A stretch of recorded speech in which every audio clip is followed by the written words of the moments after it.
I'd like to start this week speaking about, Inyan Pesach, but before that, I'd like to share a chinuch. I don't think we've shared it yet. It's a very, very interesting chinuch.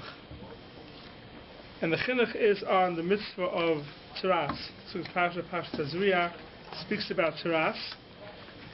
And the chinuch explains, you go through the Pasha, it's a nega, it got worse, it got better, you lock him up once, lock him up twice.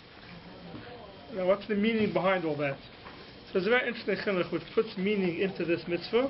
I think it's kedai to share it. So the chinuch says like this, in mitzvah Kuf Samach Tes.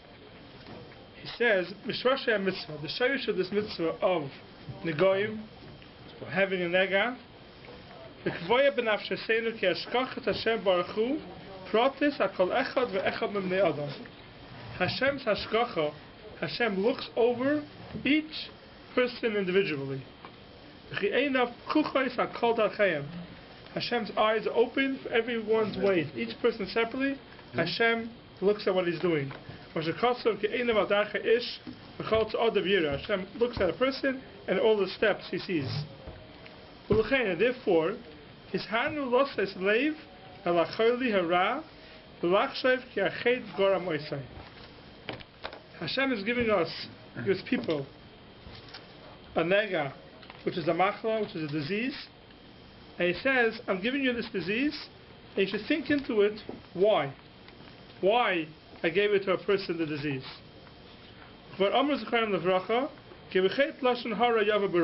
chet of negoyim happens to come up a derech hakla because of the chet of lashon hara. So in those days, someone got nega, they knew they had to do tshuva for lashon hara. But other machlas, Hashem unfortunately chas v'shalom gives somebody any sickness, there's a reason for it. That person has to check into it, has to think why it happened. But a person shouldn't take it as a happening that just happened. Hashem happened to give the person a machla.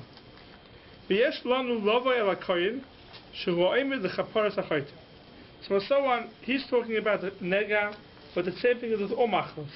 Anytime any person unfortunately gets hit with any type of sickness, it can be the smallest thing, the biggest thing, doesn't make a difference what it is. Except a cold. Except the cold. Except a cold, the Gemara says. Okay, fine. That's your fault. Anytime a person gets hit with any machla, whatever it is, any sickness, what does he have to do with it? Check into what happened. Therefore, by the pasha of the Goram, what do? Person gets a nega, he goes to the kohen. Why? Because the kohen helps him understand why the nega came. Today there's no kohanim that do it, so you have to go to a person, a rav or a shriv, whoever it is, who can help you. Maybe you could do a fashpish by myself, you could check into it, why it came.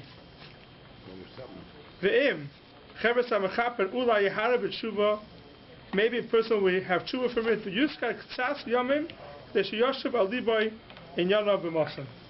A person gets a certain machla. The case of negoyim is, the second the nega comes, what do? Right away you run to the kohen. What does he do? He locks the person up for 7 days. What's those locking up for 7 days?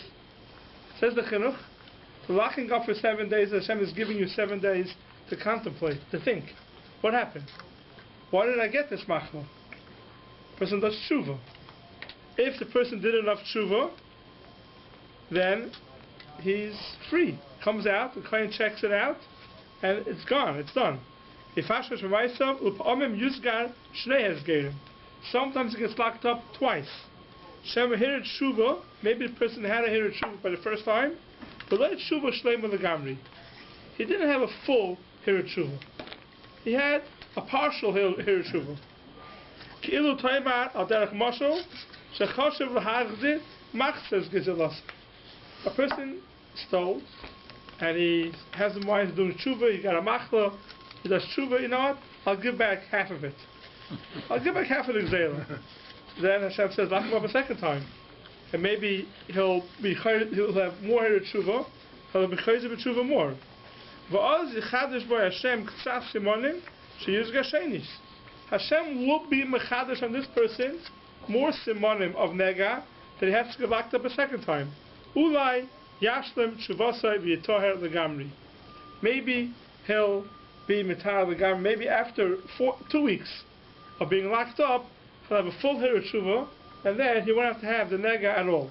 If he doesn't have a full hair tshuva, then Hashem gives him a full nega, and he gets sent out of the machna, and he has to go through the whole process. So this nega is not just for Lashon Hara. So he says that Piroiv came from Lashon Hara, Lav Dafka.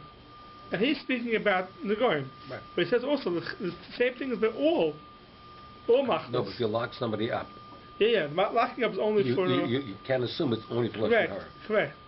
You can't assume it's not for Lashon Hara. The locking up was only if it wasn't clear that it was a real... Right, because when Hashem is doing it, he's giving a nega. It's not clear if it's a nega or not. It's not 100% clear if it's a nega. So what does he do? He locks the person up. If the person does tshuva, then Hashem goes ahead and he makes it spread a little more. And you see, he didn't have a full hair tshuva. So if he comes in the first time, or the first time he sees the kohen, he already had the full nega. He had something, right? Yeah, let's say he had the full nega. No, if it's a full nega, then he's coming. Then there's no locking up. It's only by suffix. There's no time for the nega. Right. You're going to lock them up. If a person comes with a full nega the first time, and suffix can lock him up. So if he has a nega, he's not locked. He has to leave the camp. He has to leave for 7 days. Yeah. He has to leave. But he's not locked up. Right. If he has a full nega, he doesn't have to be locked up. Okay. So what he says here is that Hashem does it in stages. I was all the same. He gives a nega, not 100% sure, person that's locked up for a week. He can have Hiru Tshuva. Which, today, to bring it in reality to today, which happens a lot of times, the person goes for testing, and something shows up, and they're not 100% sure what it is. And then the person has Hiru Tshuva, the person that has any type of sickness, the first thing we do is we do Tshuva. V'simcha, of course. If he does a full Tshuva, then Hashem can make it go away, which happens lots of times. People, go for tests and something shows up, and then they come back a second time and it's gone. That's mamish the case of the Goyim.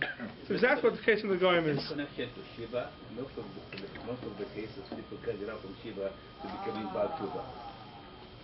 Yeah, is that right? No. Is that true? He doesn't make a connection here, I don't know. So they have V'chol Inyan Hezkerim Elu Yeresh K'choseh Baruchu Al Kol Darchei Odam Achas LaAchas. The Hezker shows Hashem, you get locked up, Hashem is looking to see what's happening. Are you going to do tshuva or not? Person doesn't do tshuva, he spreads it a little more. If he sees there's no tshuva being done b'chlal, then but after the 7 days, Hashem makes it that it's a full nega. It's not even a suffix anymore. He decided him and his wife. Him and his wife will be makabel upon themselves to fast. Erev Chodesh is the time of tshuva.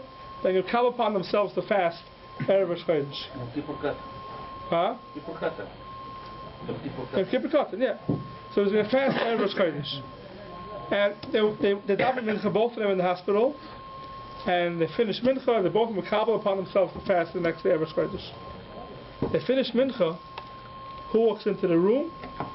The doctor himself says, I must speak to you before you leave. And calls him downstairs to his private fancy abode that you never go in there.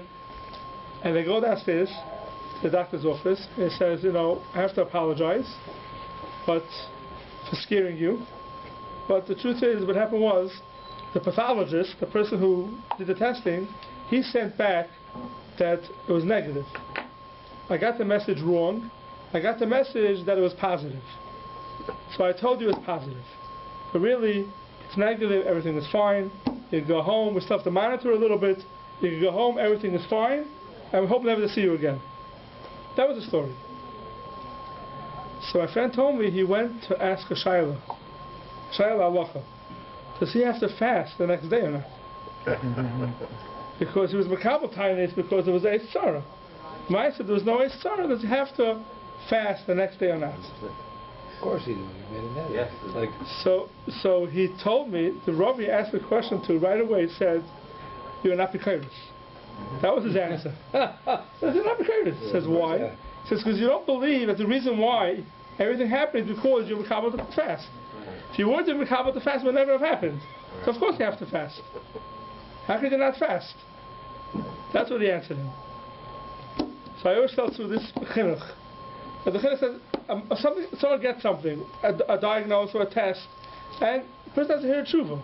there's a real Hira Tshuva, it can erase everything. How it works that, it happened earlier, you give terutzim to everything. Everything has a teretz. Says the Chinuch, that's not the way we look at things. Guy goes to the Kohen, the nega spread a little bit more. You know why it spread a little bit more? Because it didn't do tshuva. Not because it was there and you can't get rid of it. Says the Chinuch, the reason why it happens is because the person didn't do tshuva. If he does tshuva, he could wipe it away the gamri. Now it depends how serious the machla is, how much tshuva he has to do in order to get rid of it. Everything depends. We can't say that every time someone gets a machla and has hira tshuva, automatically gets wiped away. It depends what the reason why it came. It depends how much tshuva he did, a serious tshuva or not. But we do find a lot that people do have certain things, and they have a hira tshuva, and they come upon themselves certain things, and then they see everything is better. That is all min hashamayim. That's what we learn from the nega of this week's parsha. When you go to the parsha and you read about the Heskir once and the Heskir twice, you should keep that in mind. It's Negeya today also. The Heskir that we have is Negeya today also. Yes. So tshuva actually, it's a charata. Charata means I'm sorry for what I did. Correct. So this is tshuva, no? Correct. Charata means That's what it is. correct. That's correct. That's what it is. And then he says, he goes through the chinuch. We have a chance. I don't want to go through the whole thing here. He goes through the whole thing about hashgacha, how Eibusha looks at each person separately. He says the homachloikis about exactly what hashgacha is. It's hashgacha klolis, hashgacha pratis. So Hashem have one hashgacha on the whole bria. We have hashgacha on each person, each thing separately. He says over here that there's no hashgacha, which is a big machlokes. Everyone agrees to it.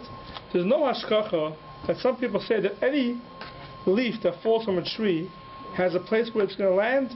That's done up here, hashgacha of the Eibusha. You want it to land at every place, and he argues on that. He says the Eibusha has hashgacha klolius on certain things. For example, yes, wind's going to blow, leaves are going to fall, and they're going to pile up. Exactly where each leaf is going to fall, Hashem doesn't get involved in that.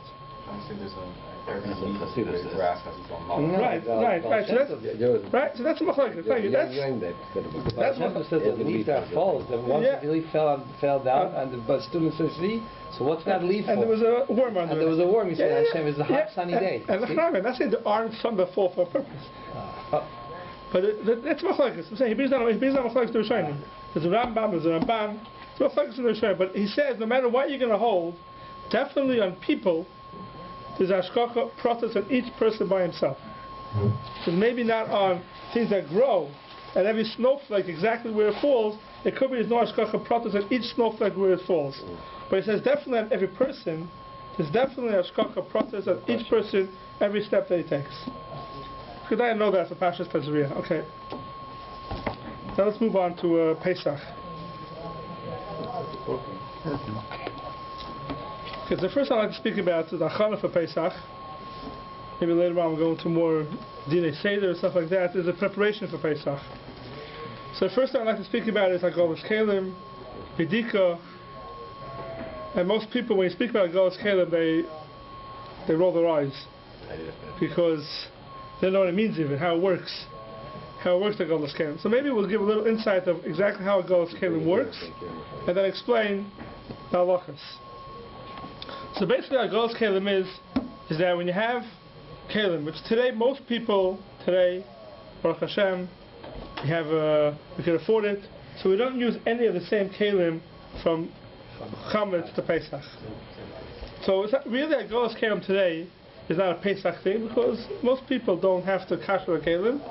And if you ever go to the kashering places, if they have kashering places, most of the things that are being kashered don't have to be kashered. If you ever go there to see what people are bringing to kasher, it happens here once a year. This Thursday. This Thursday? So if you go by and you see what they're kashering, most of the things that people are kashering don't have to be kashered. Could be leichters and bechers. These things don't have to be kashered. Washing cups, these things don't have to be kashered. What has to be kashered is anything that was used with hot chametz. How can you say it? Better, no? What? It was washed with hot water and this hot. But a becher. Okay, so a becher. How do you wash a becher? You put it in the dishwasher. Yeah. No. No person. You wash it in the sink on the hot water, right? That's not hot enough. A becher? Yeah. Okay, fine. If you put a dish, and even if you put the becher in the dishwasher, it's not so kosher that it needs hagala. There you go. Because what happens? You put something in the dishwasher, how does it become chametz stick? Because you may have some residue chametz on some of the plates, and why? How does it get into your becher? How does that chametz get onto your becher? Spray. So it sprays. So the thing like this. Now look at it like this. If you have, let's say you have chametz in a pot on the fire, chametz, and your becher would be in that pot, then the chametz will get into it. But in a dishwasher, and all dishwashers today are that way. In the olden times, maybe dishwashers would fill up with water and it would boil. But today, dishwashers just spritz. So what's happening here is, what are you worried about? That the water that's spritzing hit the chametz, and then it spritzed onto the becher. The halacha is that if you have hot water that spritzes onto something, it doesn't bring the chametz into the becher. It doesn't bring it. And even if it does, even if Iru Klirishin may bring a be'en, that means if it's a clean plate, and just chametz blias in the plate, it won't take out the blias of the plate and put it into the becher. But if you have be'en, chametz, so then it could be, if the water brings the chametz directly onto the becher, maybe some shittas hold that it would put the chametz into the becher, maybe. But it also has to be lo nifsach hakiluach, meaning that it has to be that when it's spritzing, you're still pouring it from the hot thing, from the hot water. Now, truth is, most of the dishwashers is not kli rishon. It's coming from. They don't boil up the water in the dishwasher. It's coming from either your boiler or whatever. It's coming from the hot water. And even so, it has to be when it's spritzing that it's lo nifsach hakiluach, which doesn't happen. Because if it's turning around, basically anything that's hitting, it's already nifsach hakiluach, and it's not. So most cases, even if you put your becher in a dishwasher with chametz, most cases it won't become chametz then. And this is the guy if someone by mistake puts a muchlag spoon into a fleshig dishwasher. So what happens on that? Does the spoon become treif or not? A lot of places will make it. The spoon doesn't become treif. Because to get the basar into the muchlag spoon is very hard in today's dishwashers. So most bechers don't need hagala. If you put your becher in your dishwasher, okay, maybe you should be machmer to do hagala before Pesach. Otherwise, you don't have to. Relevant. I wasn't after. And also, Relevant because okay, you heard it. I'm a Jewish woman who saw you eat last yeah. So the Hakdama we gotta say is this is halacha, not lamaisa. Because you can't tell you why this is halacha. Anything that comes close within daled amos of chametz. No, she can. Including you. Yeah, she can tell you to do it, and you won't come. And that's what I mean. Well, this is halacha. I'm not talking about practicality. The ladies have the chumras, and where they get it from, I don't know, but they're very, very machmer, and we let them do what they want. Not about this. But and the other thing is also another reason why a becher doesn't need hagala. Let's even say chametz got into your becher before Pesach, right? Now you're using your becher on Pesach. You're using it for cold. The chametz is not getting from your becher into your wine, unless you're going to wash it with hot water on Pesach, and maybe go in a different cleave, which also is not chash. In the Pesach dishwasher. Yeah, but even if you put in the Pesach dishwasher, yeah, okay, you put in the Pesach dishwasher on the chami. No, but on the dishwasher has to be the soap kosher to be able to wash it in the dishwasher. Yeah, okay. Sure, so the fact that you use like chametz take a dishwasher to clean your becher during the year, it's not a problem. It's not a problem. Even though you put your becher at the chametz dishwasher, pasha shouldn't be a problem. It's kind of funny, no? Yeah. I mean, if you want to you could catch your becher, but. You gotta wait in line for 2 hours. Most people don't. If I'm saying most people don't wash bechers in a dishwasher. Most people don't put real silver bechers in a dishwasher. It's going to get ruined. Leichters, people kasher. There's no reason to kasher leichter. There's no reason to kasher washing cups. These things, there's no reason to kasher. Okay, good. The only thing you have to kasher is things that you use for hot chametz. For example, you want to use a plate or a knife that you use for chametz during the year. You want to go ahead and do hagala. So what's hagala? Don't people have a smaller becher for Pesach? Yeah, for Pesach, right? Yeah. That's a small share. So what's Hagala? What Hagala does basically is that you have chametz, blius of chametz. It's clean. You have a plate or a back or whatever that's clean. It has chametz in the walls. So what are you doing? You put it into boiling hot water, and the boiling hot water pulls out the chametz into the water. The same thing if you have a treif and a spoon. People they by mistake they use a milk and a spoon for flesh and it gets treif. They put a little tape on it and it sits on top for months. Why? Because how am I going to kasher it? It's not very complicated to kasher it. All you got to do is take that spoon and drop it into boiling hot water. The boiling hot water basically pulls out all the blius that are in the kli. That's called hagala. Hagala is, we say, you put any keli into boiling hot water, it pulls out any blius, anything that's absorbed in the kli, as if it's not there. So what happens is like this. It pulls it out into the water, and now, in the water you have isser. So what stops that from going straight back into the kli? Right? It goes back straight into the kli. So then we have something called shishim. You have to have 60 times the amount of the kli. Putting in a spoon, let's say. If you have 60 times the amount of the spoon, so the bli is going to the water.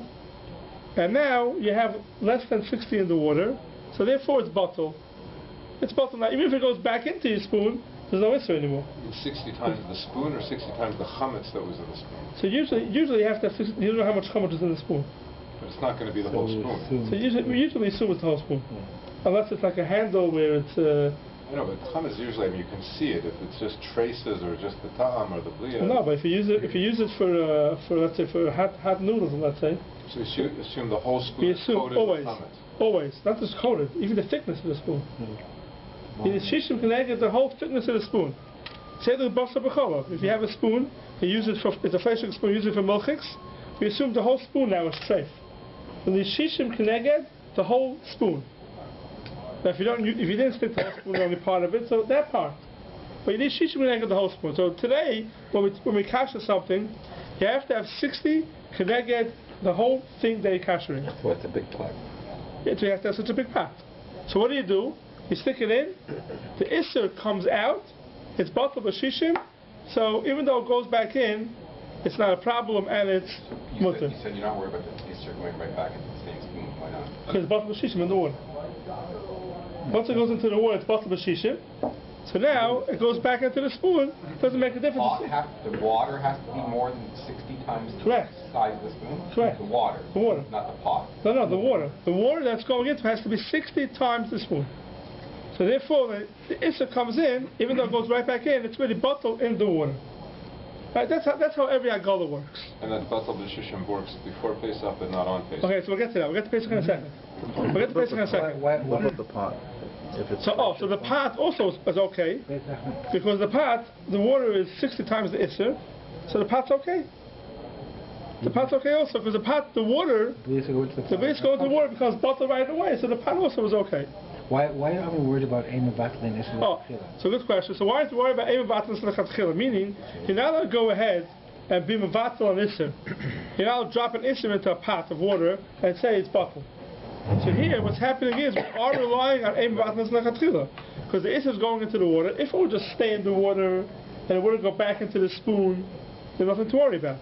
But if it goes right back into the spoon, basically what you're doing is you're taking it out, it's becoming bottled in the water, and it's going right back into the spoon. So the answer the person can say is that aim battling isser lechatchila is only if you want the isser. You want the isser there, and you're doing it, you want to be mevatel the isser. Here it's the opposite. Here you don't want the isser. And that's why they say that the water that you kasher something in, even though it's bottled with shishim, we don't use that water. That water we throw out. Why? Because we're not using the water. I don't want the isser, I don't need the isser. If it happens to go back into the spoon, it's bottled with shishim already. But therefore the water that we kasher in, we don't use. Can you pour the water into the sink that you have? Yeah. Have you already kashered that sink? Yes, you could. It's bottled with shishim. You don't use the water because of it looks like that you want to use the water, but you can pour the water wherever you want. Some people use a hot rock too. Hot rock is something else. Libun. We'll get to that soon. The hot rock in the water. Hot rock in the water is because what you're doing is the hagala works only as long as the water is bubbling. The water has to be bubbling. You put it into very hot water, it's not enough for Hagolah. Hagolah only works even though something hot pulls out the bleeds of a kli, but to make sure that it pulls it out, everything has to be bubbling the water. So what happens is, when you pour water onto a counter, let's say, so the water is not bubbling, so you can take it off the fire, the water is not bubbling anymore. So what they do is they have a rock, they take a rock that's very, very hot, so therefore it bubbles the water still even after it leaves the pot. That's the Hagolah rock. In your forks and whatever, it cools down the water. So if you put in a lot of them right away, right, so that's the hot rock will keep it boiling. Yeah. No, but the pot you leave it until it boils up again. The rock is usually used. Right. The rock is usually used when you pour water on a counter or into a sink. You can't get it onto the fire, so they put the rock into the water so it bubbles the water when it's in the sink. They don't use a rock when they're in the pot. They use a rock when they're doing it in the sink, when you kasher in the sink. That's when they use the rock. You put the rock from the fire into the sink and then you pour the hot water on. Yeah, so this way it keeps the water bubbling. You started to talk about handles on a... Yeah, so handles on anything, spoons or whatever they are, also need Hagolah. If it touches the chametz. If you know for sure it never touched the chametz, fine. You can't kasher something. You can kasher something with a handle, yeah. You have to make sure it's very clean. It's very hard to kasher things with a handle. Because say something gets stuck sometimes, it depends how it's attached. Something that's attached with a screw, it's very hard to kasher. To do Hagolah on it, because the chametz be'en can get into the cracks, and then Hagolah doesn't work. So that's Hagolah regular. Now, by Pesach, there's something called a Tazria-Pesach, meaning like this. We just said you have to have 60 in the water to be mevatel the Isser.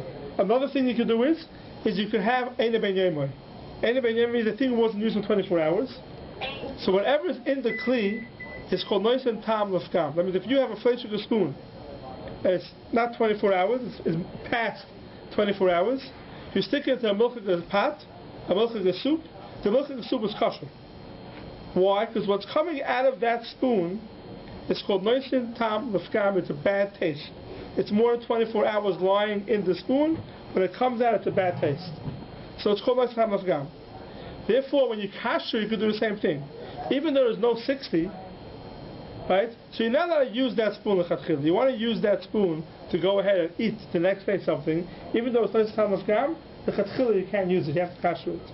But what we say is, once it leaves the spoon into the water, even though there's no 60, it's Noisen Tam Lefkam, and it becomes bottle even less than 60. So therefore you're okay. Those are two ways you can do. You can kasher kelim. Either the 60, or it's not a ben yomai, it's Noisen Tam Lefkam. Two ways you can do Hagolah. Now it comes time to Pesach, it's a different Rabbi, kula. if you just leave if you're now 24 hours after putting a milk with a spoon in a place of You can kasher on less than 60.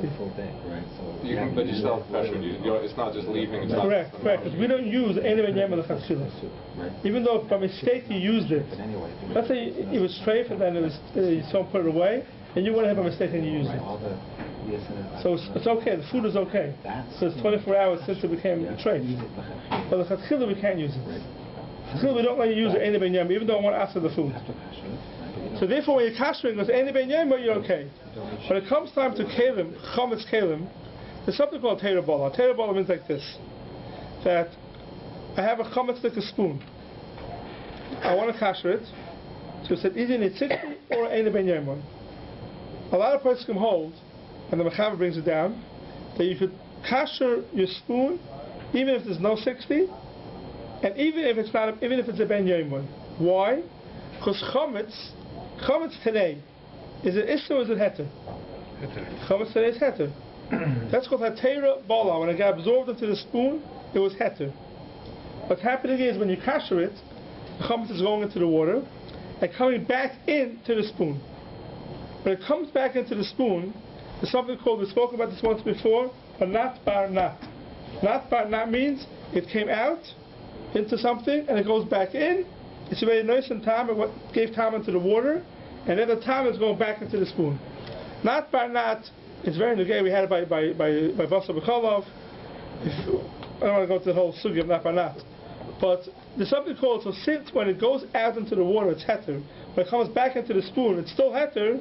So if it went in and out and now it's in the spoon, and it's heter, it can never again become asr. That's called a teira bola. It can never again become asr. So therefore, if you take a spoon and you kasher it erev Pesach before the Isser Chametz, when it's still heter, the halacha is you don't need 60 and you don't need Ein Ben Yomoy.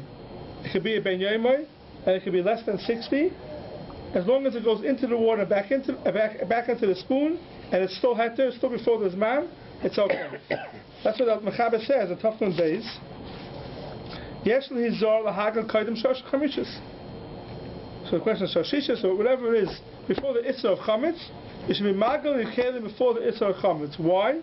Because as long as there's no Isser Chametz, we know by the Chatzois already is an Isser Chametz. Before there's an Isser Chametz, it's called heter. Heter goes into the water, comes back into the spoon, it's mutter no matter what. That's before the 5th hour. After the 5th hour, then you have to make sure the 60 keneged the spoon. Or any Ben Yomoy. Or any Ben Yomoy. The Maisa, a lot of poskim, the Bialacha brings down, even though the Mechaber and the Ramah both hold, before the 5th hour, it's okay, because the Teira Bola, you don't need 60 and you don't need any Ben Yomoy. The Bialacha brings down that we don't go with that. We derive from a different halacha of a Teira Bola, and we don't go with the heter of a Teira Bola. Therefore, kashering chametz is the same thing as kashering every other issa. Every other issa. Therefore, you have to either have 60 or you have to have Eile Ben Yomoy. Says the halacha. Therefore, today we have these big kashering stations. So what happens is, let's say you have a big pot, and you have 100 treifina spoons. Forget about chametz. Treifina spoons, and you want to kasher your 100 spoons. Now you put the 100 spoons into the water. There's no 60 connected to the 100 spoons. So what are you going to do? I'll put one in, and put a second one in, and put a third one in. That's no good, because eventually you're going to have a lot of isser in the water, and there won't be 60 connected everything that you kasher. So if you're going to kasher a lot of things in water, even though you're doing it one after the next, there has to be 60 in the water connected everything that you kashered, even though you're doing it one after the next. But it doesn't add up. I mean, once you put it in, it's batal b'shishim. No, but the water is fine. So it's something called chayzer v'nir, meaning even though it's batal b'shishim, if you add more isser, eventually they add together, and then the bittul. So how do they do it? What do they do? Batal b'shishim is batal. No, it's called chayzer v'nir. It's batal b'shishim, but it come back. It's called chayzer v'nir. Chayzer v'nir means it wakes up. It wakes up. Oh, because it's solid in water. No, because it's not liquid in liquid. No, even liquid. Something called chayzer v'nir. The something chayzer v'nir means it wakes up again. You have isser, it's batal b'shishim, and you add more isser and more isser and more isser. Eventually, there's no 60 in the heter connected to the isser. There's something called chayzer v'nir. It wakes up. I'm sorry, I don't think I understand what it means. Shishim. Is that the quantity? Yeah, 60 in the water against the spoon. The quantity. Correct. So how do I know how this quantity is 60? We're mentioning 60. I don't know what is 60. Okay, so you have to try to figure it out. Yeah. I'm sorry? You have to try to figure out how much is 60 connected the spoon. You're not doing it yourself anyways. You're bringing it, you're not going to do it yourself. You're going to bring it to a place, right? If you have a spoon, you have a big pot of water, you can assume there's 60 connected. So therefore, if you're coming out to Shishim 60, and you're putting it one after the next, even though originally it was batal, chayzer v'nir, it reawakens, and therefore if you have 100 spoons into a pot, and there's no Shishim, it didn't work. So the first one may have worked, but as you get later on, when you pass that 60 mark, new ones aren't going to be good. So how do the stations work? So we said there's a heter of Shishim, and there's a heter of Ein Ben Yomoy. Ein Ben Yomoy doesn't need Shishim. If it's Ein Ben Yomoy, if it's 24 hours after the spoon became treif, you don't need Shishim. 24 hours. Treif, you mean chametz. Chametz, treif, whatever it is. You don't need Shishim. So therefore, if you go kasher something, and it's 24 hours past when it was beleya, either the chametz or the treifus, you don't need Shishim. So that's what therefore, all the stations say you should make sure you hadn't used it for chametz in the past 24 hours. Because if you use it for chametz in the past 24 hours, what happens is, you're right, your thing may go in and give out its bleed, and the 60 times the amount, and it's bottled. But if you have 10 people doing it, eventually there's going to be more chametz in there than a 60th. And then it's a problem. So we have to ask that question to you. Yes, so usually all the big size has to be within 24 hours. There's no issue with namonos. People will believe. I mean, you believe a person usually, but... Yeah, if he's come bringing the stuff here, you can... But even if it's adds in, it's not mamish chometz, it's not bad, it's like a blia. It's a tam of chometz, it's not a chometz. So, tam of chometz is also. The pot has to be a Pesach pot. You gotta wait for 2 hours. No, so the pot, so the pot that you're kashering in has to be a kosher Pesach pot. Or at least any ben yemoy. At least any ben yemoy. If any ben yemoy, that's a portion you could use it. It should be a kosher pot. That's why when you go ahead and you kasher, for example, what's called a flesh sugar spoon, let's say. If by mistake you stuck it into milchins. Now it's treif. So you want to kasher it. What are you going to kasher it in? What type of pot are you going to kasher it in? Is it going to be a flesh sugar pot or a milk sugar pot? The answer is the flesh sugar spoon is a kasher in a flesh sugar pot. Because if not, what's going to happen is, if you put it in a milk sugar pot, so now you're making the spoon milchiks. Right? Because the pot is full, it's a big pot, and there's bleeds some milchiks into it. And even if it's Ein Ben Yema in the pot, the chatchila we don't use Ein Ben Yema. So let's say you kasher in the sinks and use a tea kettle. Right. So the tea kettle has to be Pesach tea kettle? Tea kettle should be... That should be okay because it's never became chametz. So it depends. If it never became chametz, then you're okay. But if the tea kettle... The question is how the tea kettle becomes chametz. I mean, you're not going to use the tea kettle on Yom Tov, obviously. Right. But the question is, did it become chametz stick? So you can only Generally not. How does it become chametz stick? You'd have to drop crumbs into like an egg. Cookies. Right. And you use it for water. Right, so if you pour it over maybe chametz and the heat goes back up, it's hard for it to become chametz. If you use a tea kettle, if you use to pour... Like electric kettle. Electric kettles, most of them aren't chametz. It's hard to say that it's chametz. Because over to become chametz, you have to be pouring it directly over something chametz thick.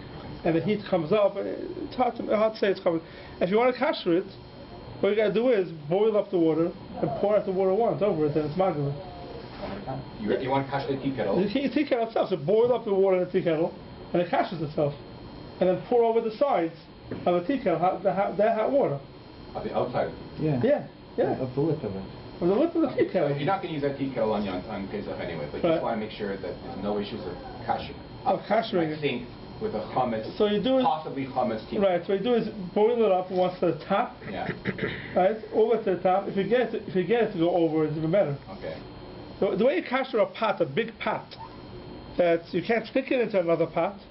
So Allah says you fill up water to the top, you let it boil, you throw something in, and the water spills over the sides. So that's our goal. So if you worry about your tea kettle, you fill it up to the top with water, drop something in, and then it leaks down from the sides. I'm not worried about the size of the tea kettle because I'm not going to use it. I just want to use the inside of the tea kettle, the hot water, to kasher my sink. Yeah, but if the tea kettle, the outside is chametz thick. No, but then it affects the inside also. The outside affects the inside? Yeah. But if you do hagala, and you let it spill over the lids, then it's okay. Do you have a separate, how do you kasher your sink? I have a, what's called, one of those Steam? No, one of those electric kettles, yeah. Yeah, you do a chametz on your Pesach? Chametz one. You do I use chametz one. I got to do hagala. I leave one, I mean. Sorry? I use a blowtorch. On the sink? On the sink, yeah. You do? Yeah, a metal sink, so you can use a blowtorch. But on the countertops, you can't use a blowtorch, so we use the chametz stick, kettle if you use. But even the chametz stick kettle, it has to be that it's still bubbling. Right. Meaning, if you have the regular kettle and take it off the fire, then you need the rack. Otherwise, it's not bubbling. The person say today that the kettles are electric kettles that you could move it with the coils, so it's still al ish. So when you're pouring it and you're holding it down, it's still, usually after the bubbles it pops up. But if you hold it down while you're pouring it, it's still al ish. It's still considered like a klirisha al ish, and therefore it's okay. Therefore you could use that. You have to hold the button down and make sure that when it gets lower, that the coils are uncovered, you leave go. Otherwise, it's going to blow the whole machine. When you say to make something treif, it has to have good hot chametz or hot basar b'chalav in the wrong. When you say hot, how hot? Hot doesn't have to be. Hot could be a yatzla this boy. Doesn't have to be boiling. Hot means yatzla. This boy, you stick your finger in, you pull it back. And is there a number to that? What do I say? Say 2 something in Fahrenheit. So that's pretty hot. It's pretty hot. Yeah, 190. Yeah. No, so it's before. So it's slower than boil. 212 is boiling. 170 or 170. It's slower than that. Hot. It's very hot. It's slower than that. It has to be very hot. Lechumra in both directions. Yeah. So it's typically not what's coming out of a faucet, like a faucet. No, faucet is a big shot. A faucet is a big question. A faucet is called yatzla this boy. If you can wash the dishes, the cause if your wife washes the dishes in that hot water, then it's not yatzla this boy. And therefore the sinks, the whole shower with the sinks is, it's not so easy to make a sink chametz stick, unless when you're pouring out noodles from a pot. So some noodles fall into the sink, then it can make a chametz stick. But the water from the sink, washing dishes in the sink, is not so easy that it makes the sink chametz stick because of that. Because the water that comes out of it, first of all, is not this way, and even if it is, it's like the dishwashers. It has to pull the chametz from that into the sink. So you cook your noodles, and now you have the excess water draining into the sink. Right. That is water. That's chametz water. That's chametz water. Yeah, that's chametz. So that, but that's a chlemishin shlei aleish. That's a chlemishin, yeah, that's chametz. That's the problem. Then you can make the sink chametz with that. And it's the same temperature for basar b'chalav if you. Correct. Yeah, same thing. You treifed up. You're treifing up your sink with basar b'chalav. Spoon or something. Yeah, same thing. So it has to be in like basically if you have a fleshik spoon, where are you going to get challah? It has to be boiling milk. I mean, there's unless it's double gush. Sandwich. So double gush is more chametz. Yeah, double gush is a solid thing. Even though it's not like chlemisha, it's still considered hot. But actually, yeah, it's not this way. Yeah, if you have a grilled sandwich that cool down, you cut it with a knife, it doesn't make it straight. The biggest mistake that people make is that after they use a flake sugar or milk knife for the opposite thing, they rinse it off in hot water. Don't do that. First thing you do is you clean it from end to end. Most of the times when you use a kli, it's not yatzla, unless you're pouring from the pot straight into a dish. Most of the time it's not such an issue. So before you treifing it up, you should ask a rabbi, because a lot of the times it's not treif. So the ma'aser we're not machmir. We're machmir that we don't do hagala erev Pesach only if it's any ben yom or the shishim. This is all erev Pesach. On Pesach itself, and we'll get to a different time. On Pesach itself, there's no bittul at all. So you can't kasher anything on Pesach itself. Only before Pesach. On Pesach itself, even a drop is not possible.